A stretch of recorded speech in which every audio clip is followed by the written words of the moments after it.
learners, welcome to Block 2. We have been discussing the tribal policies and legislations. Now this week in this session, we are going to discuss Unit 2, Constitutional Provisions and Acts for Tribals. Now let us look at the objectives of this unit. In this unit, we will discuss the provisions and legislations ensured in the Constitution of India for the scheduled tribes. After going through this unit, you should have a good knowledge of various constitutional provisions for the scheduled tribes of India to safeguard their interests and empower them for a life of equality, justice and dignity. Important acts which are promulgated for ensuring protection of tribals from atrocities, control over resources and their management, and local governance in scheduled areas and tribal areas. You will also understand the rationale behind positive discrimination and other legislations relevant to the scheduled tribes of India. We know the Constitution of India is the fundamental law of the country which came into effect on January 26, 1950.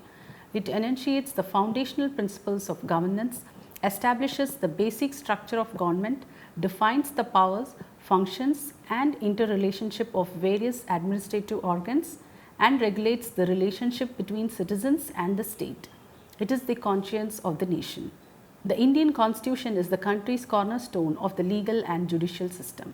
The Constitution has tried to spell out the hopes, dreams and aspirations of the people of India, which emerge very powerfully in its preamble as "We the people of India, taking a pledge to constitute India into a sovereign, socialist, secular, democratic republic and to secure all its citizens justice, social, economic and political liberty of thought, expression, belief, faith and worship, equality of status and of opportunity, and to promote among them all fraternity, assuring the dignity of the individual and the unity and integrity of the nation." Scheduled tribes is one of the categories for which the Indian Constitution has special safeguards and provisions. These are based on the principle of equity and justice within the framework of social, economic, political and historical processes, which have led the scheduled tribes alienated from their resources, exploited and discriminated against by the dominant groups, and excluded both from society and the benefits of development. If these constitutional provisions are implemented with commitment and political will, there can be three interrelated impacts. On the one hand, productivity, safety and security as well as economic well-being of the entire population would be ensured. It would also aid in reducing the ever-widening gap between the resourceful majority and resource-alienated and powerless minority population. Further, it would also result in the non-discrimination and deprivation of weaker sections. Now let us look at what are the constitutional provisions for scheduled tribes. Let us see the constitutional measures which have been taken for the tribal development. The Ministry of Welfare, now which is known as the Ministry of Social Justice and Empowerment, it was entrusted with the task of economic welfare, social justice and empowerment of disadvantaged and marginalized sections of the society. In the year 1999, the Ministry of Tribal Affairs was constituted by bifurcating the Ministry of Social Justice and Empowerment, and this has led to the split of National Commission for SCs and STs in the year 2003 through the Constitution, that is the 89th Amendment Act. The National Commission for SCs and the National Commission for STs were created. The first National Commission for STs functioned from 2003 to 2007. The Constitution of India guarantees development of the scheduled tribes and the scheduled castes. The idea of ST-SC development in the Constitution may seem to be confined to economic domain. However, there are various provisions which are made for the deprived groups, particularly for STs and SCs, which also offer measures which are holistic in nature. So these can be categorized in terms of social, economic, political, gender, legal and human rights domains. Let us look at these domains in detail. Firstly, talking about the social domain, here there are some exceptions in the Constitution for scheduled tribes and scheduled castes. The Constitution of India emphasizes on the equality of every citizen. Article 14, for instance, it provides equality before the law. And according to this provision, the state shall not deny to any person equality before the law or the equal protection of the laws within the territory of India. In Article 15(1), there is a prohibition of discrimination on grounds of religion, race, caste, sex, place or birth. However, there is an exception in Article 15(4), 16 and 16(4) for the empowerment of the scheduled tribes. Now let us discuss what are the safeguards for a dignified life for the scheduled tribes. The Indian Constitution has provisions which ensure a life of dignity for the scheduled tribes. Article 19 provides protection of certain rights regarding freedom of speech, freedom to assemble, to form associations, etc. Article 25 ensures freedom of conscience and free profession, practice and propagation of religion entry into temples of Hindu religious institutions of a public character. Article 35 provides to give effect to the provisions relating to fundamental rights. Article 38 makes provision for the state to secure a social order for the promotion of welfare of the people. Now let us see what are the educational and cultural safeguards for the SCSTs. Article 15(4) makes space for empowering the state to make any special provision for the advancement of a socially and educationally backward class of citizens for SCs and STs.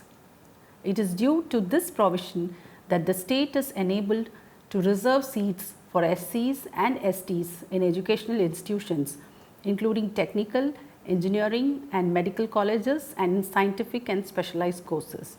Article 16(4), the term backward classes is used as a generic term and comprises various categories of backward classes such as scheduled castes, scheduled tribes, other backward classes, denotified communities and nomadic, semi-nomadic communities.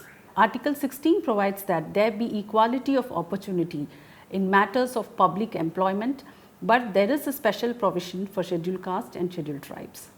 Article 46 is a comprehensive provision comprising both the developmental and regulatory aspects.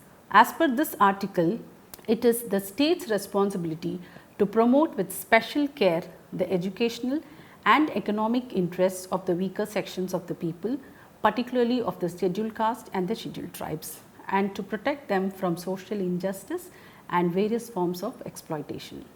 Now let us see what are the articles related to prohibition of untouchability. Article 17 prohibits untouchability and its practice in any form. The enforcement of any disability arising out of untouchability is considered to be an offence punishable in accordance with law. In order to make Article 17 effective, Parliament enacted the Untouchability Act in the year 1955. To make the provisions of the Act more stringent, the Act was amended in the year 1976 and was renamed as the Protection of Civil Rights Act in the year 1955. The Government of India under this Act notified the rules, the PCR rules 1977 to carry out the provision of this Act. And moreover, since the cases of atrocities on SC/STs were not covered under provisions of PCR Act 1995, Parliament passed another Act in the year 1989 to prevent the atrocities. This Act, known as the Scheduled Caste and the Scheduled Tribes, that is the Prevention of Atrocities Act 1989, which came into effect from 30th January 1990.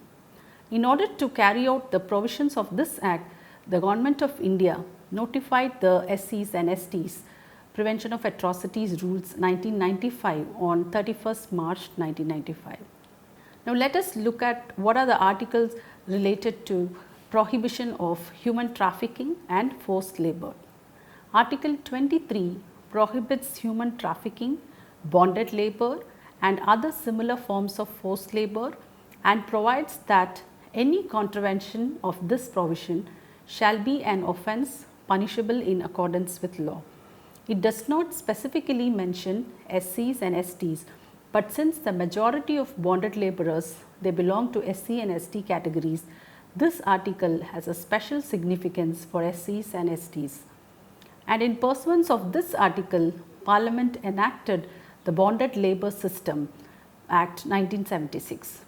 For effective implementation of this act, the Ministry of Labour has been running a centrally sponsored scheme for identification, liberation and rehabilitation of bonded labourers. Now let us see what are the provisions for children in the various articles. Article 24 has provided for children. According to this article, no child below the age of 14 years should be employed to work in any factory or mine or be engaged in any other hazardous employment. In fact, there are central and state laws to prevent child labour. This article is significant from the point of view of the SCs and STs, as a sizable number of children who are engaged in hazardous employment, they belong to SC and ST groups. Now let us see what are the protection of minorities' interests. Article 29 provides any section of citizens residing in the territory of India or any part of thereof having a distinct language, script or culture of its own have the right to conserve the same. Article 29(2) says that no citizen shall be denied admission into any educational institution mentioned by the state or receiving aid out of state funds on grounds only of religion, race, caste, language or any of them. There is a constitutional mandate for promotion of educational and economic interests of SCs, STs and other weaker sections. Now moving on to the next domain, economic domain. Let us see what are the articles related to this. Article 275(1) speaks of granting aid from the Consolidated Fund of India each year for promoting the welfare of STs and administration of scheduled areas. Article 335 provides that the claims of the members of STs in the appointments to services and posts in connection with the affairs of the union or of a state to be taken into consideration consistent with the maintenance of efficiency of administration. Let us look at the administrative domain and the article related to this. Article 163 provides that there be a council of ministers with the chief minister at the head to aid and advise governor in the exercise of his function. Article 164 makes the provision in the states of Bihar, Madhya Pradesh and Orissa a minister in charge of tribal welfare who may in addition be in charge of the welfare of the SCs and backward classes or any other work. Article 338 provides for the National Commission for SCs and STs. The Constitutions Act 2003. Following the Constitutions Act 2003, National Commission for SCs and STs was reconstituted into the National Commission for SCs and the National Commission for STs. Article 339 makes provision for appointment of a commission to report on the administration of the scheduled areas and the welfare of the STs in the states. Article 340 talks about the appointment of commission to investigate the conditions of socially and educationally backward classes and the difficulties under which they labor and to make recommendations to remove such difficulties and to improve their conditions. Article 342 has provision for the list of STs which Parliament may by law include in or exclude from the list of STs specified in the notification issued.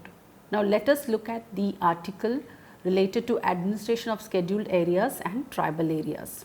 Article 244(1) has the provisions of the 5th schedule applicable to the administration and control of the scheduled areas and STs in any states other than the states of Assam and Meghalaya. The provisions of the 6th schedule enshrined in the Article 244 to apply to the administration of the tribal areas in the states of Assam and Meghalaya and the Union Territory of Mizoram. Now let's see how the formation of an autonomous state comprising certain tribal areas in Assam and creation of local legislature or council of members or both. Let us see what are the articles related to this. Article 244(a)(1) provides that Parliament may by law form within the state of Assam an autonomous state comprising all or any of the tribal area specified in the 6th schedule and create therefore a body, whether elected or partly nominated and partly elected, to function as a legislature for the autonomous state, or a council of ministers, or both, with such constitution, powers and functions in each case as may be specified in the law. Now, moving on to the special provision with respect to the state of Nagaland, let us see what are the articles related to this. Article 371A1 provides that notwithstanding anything in this constitution, no act of parliament in respect of religious or social practices of the Nagas, Naga customary law and procedure, administration of civil and criminal justice involving decisions according to Naga customary law, ownership and transfer of land and its resources shall apply to state of Nagaland unless the Legislative Assembly of Nagaland by a resolution. The Act also provides that the Governor of Nagaland has special responsibility with respect to law and order in the state of Nagaland for so long as, in his opinion, internal disturbances occurring in the Naga Hills Chunansang area immediately before the formation of that state continue therein, in any part thereof, and in the discharge of his functions in relation to, the Governor shall, after consulting the Council of Ministers, exercise his individual judgment as to the action to be taken. If any question arises whether any matter is or is not a matter in which the Governor is, under this subclause, required to act in the exercise of his individual judgment, the decision of the Governor in his discretion shall be final. The validity of anything done by the Governor shall not be called in question on the ground that he ought or ought not to have acted in the exercise of his individual judgment. Now, let us look into the special provision with respect to the state of Assam.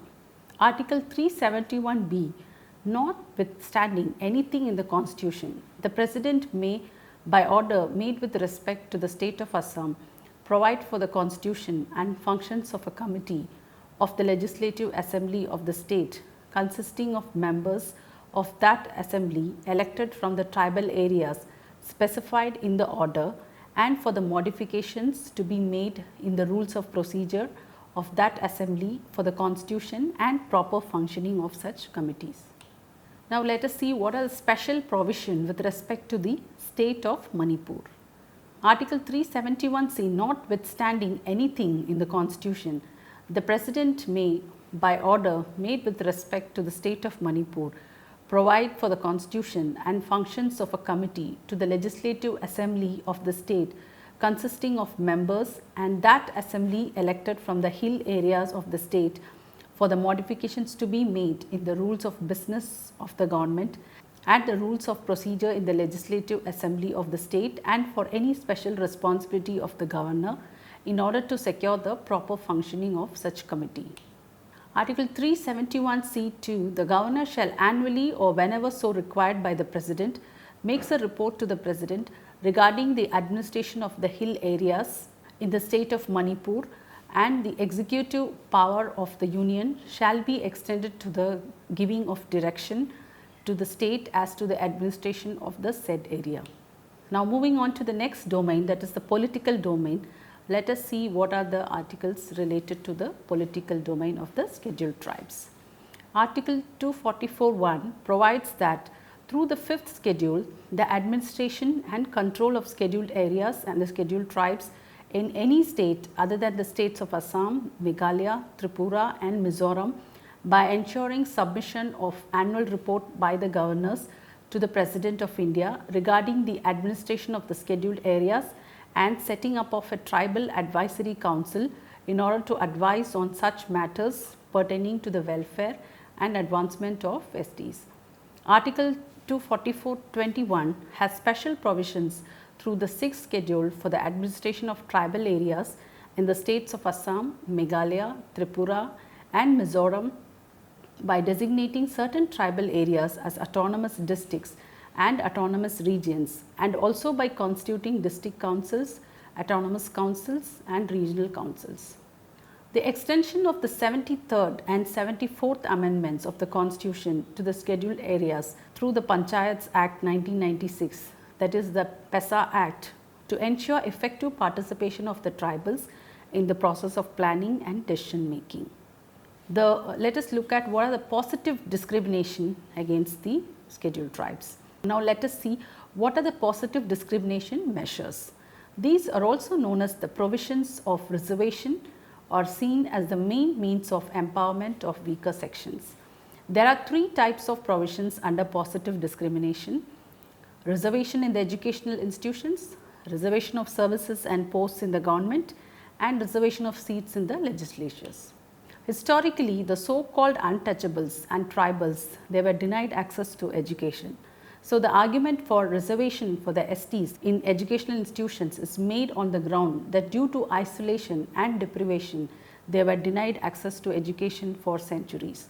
In line with Article 15(4) of the Constitution, which empowers the state to make special provisions for the educational development of STs, the Indian government currently allows the reservation of 7.5% of seats for STs in universities and colleges and in public sector jobs. But the reservation provided by the Constitution has not been filled even after 5 decades. So, significantly, when we compare the scheduled caste and the actual representation of scheduled tribes is even lower. For instance, in Gujarat, scheduled tribes constitute 14.2% of the population. Keeping this in view, they were also provided with 14% reservation, but even in B category, just over 4% of seats have been filled by them. Gujarat state is ranked 3rd in the terms of economic development, but this economic development has left tribals untouched. Only in the reservation in seats in legislative bodies, there is some positive picture. Articles 330 and 332 speak about the reservation of seats for SCs and STs in the parliament and assemblies.